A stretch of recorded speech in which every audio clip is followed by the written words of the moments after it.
মাতিয়াস সোলের জন্য দিন দিন ভালোবাসা বেড়েই যাচ্ছে। রোমায় এত দুর্দান্ত ফর্মে থাকার পরেও আর্জেন্টিনার স্কোয়াডে কোনোভাবেই তার সুযোগ মিলতেছে না। মাতিয়াস সোলে বর্তমানে আর্জেন্টিনার ফুটবল আর্জেন্টাইন ফ্যানদের মধ্যে সবচেয়ে আলোচিত নাম। সব জায়গায় মাতিয়াস সোলেকে নিয়ে আলোচনা হইতেছে। রিসেন্ট একটা ইন্টারভিউতে মাতিয়াস সোলেকে প্রশ্ন করা হয় যে আপনি এত ভালো করার পরেও আর্জেন্টিনার স্কোয়াডে ডাক পাইতেছেন না, এটা নিয়ে আপনি হতাশ কিনা।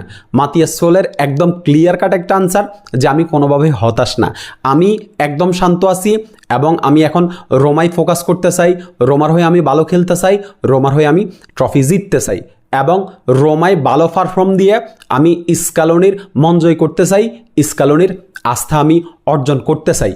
মাতিয়াস সোলেকে আরেকটা প্রশ্ন করা হয়, সেটা হচ্ছে যে যদি আপনি আর্জেন্টিনার স্কোয়াডে ডাক না পান, যদি সুযোগ আসে ইতালির হয়ে খেলার, তাহলে আপনি সেই সুযোগটা লুফে নেবেন কিনা।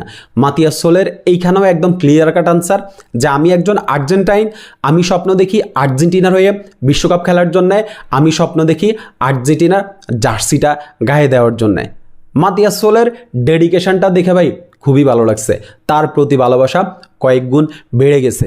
শেষ পর্যন্ত মাতিয়াস সোলে আর্জেন্টিনার 2026 বিশ্বকাপের স্কোয়াডে থাকবে কি না এটা হয়তো সময়ে বলে দিবে, কিন্তু মাতিয়াস সোলের যেই ডেডিকেশন দেখলাম, খুব শীঘ্রই মাতিয়াস সোলে আর্জেন্টিনার স্কোয়াডে জায়গা পাবে।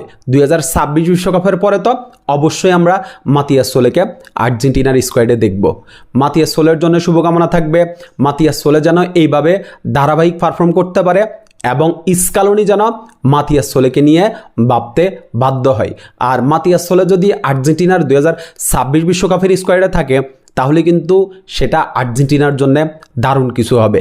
ধন্যবাদ সবাইকে।